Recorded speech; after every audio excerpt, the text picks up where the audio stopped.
Depois de assinta, cubo consejero de hipoteca ia toma uma decisão que match o presupuesto e também o plano para o futuro, e o seguinte passo não está aplicar para pedido de terreno no departamento de infraestrutura ou comprar terreno próprio.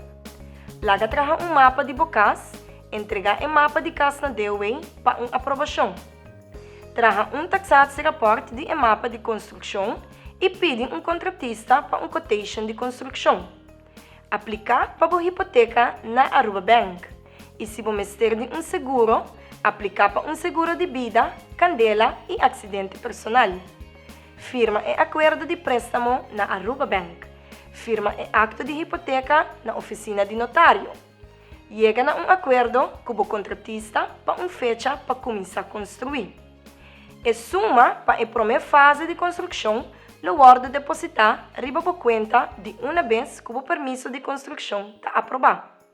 É importante para tomar contato com o inspetor na final de cada fase para controlar a construção e informar o banco para fazer o pago para a seguinte fase. O processo aqui lo continua até a hora que chega a fase final.